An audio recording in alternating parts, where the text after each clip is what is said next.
দোরগোড়ায় কড়া নাড়ছে ভয়ঙ্কর এল নিনো। স্বয়ং জাতিসংঘ মহাসচিব এ নিয়ে জারি করেছেন সতর্কবার্তা। আসছে আগস্টে বাংলাদেশও শিকার হতে পারে এল নিনোর। এতে তৈরি হতে পারে চরম ভাবাপন্ন আবহাওয়া। কোথাও হতে পারে খরা, আবার কোথাও হতে পারে অতিবৃষ্টি। সার্বিকভাবে তাপমাত্রা বৃদ্ধি পেয়ে আরও বেশি গরম অনুভূত হতে পারে দেশে।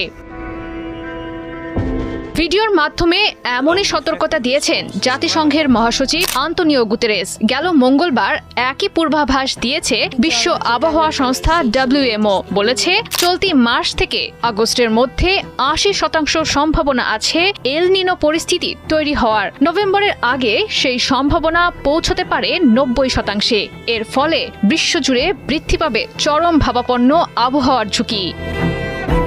এর জেরে দক্ষিণ এশীয় অঞ্চলে অনেক সময়ই কমে যেতে পারে বৃষ্টিপাত। বাংলাদেশ এবং ভারতে বৃদ্ধি পেতে পারে খরা ও তাপপ্রবাহের ঝুঁকি। সম্ভাব্য দাবানল এবং খরার ঝুঁকি থেকে রেহাই পাবে না অস্ট্রেলিয়া এবং ইন্দোনেশিয়াও। অতিবৃষ্টি ও বন্যা হতে পারে দক্ষিণ আমেরিকার কিছু অঞ্চলে। সাময়িকভাবে বৃদ্ধি পেতে পারে বৈশ্বিক গড় তাপমাত্রা। ইউরোপীয় ইউনিয়নের বৈশ্বিক উষ্ণতা পর্যবেক্ষণ সংস্থার দাবি, বৈশ্বিক সমুদ্রপৃষ্ঠের তাপমাত্রা ইতোমধ্যেই পৌঁছেছে দ্বিতীয় সর্বোচ্চ পর্যায়ে। বিভিন্ন পূর্বাভাসে বলা হচ্ছে এবারের এল নিনো রূপ নিতে পারে শক্তিশালী সুপার এল নিনোতে।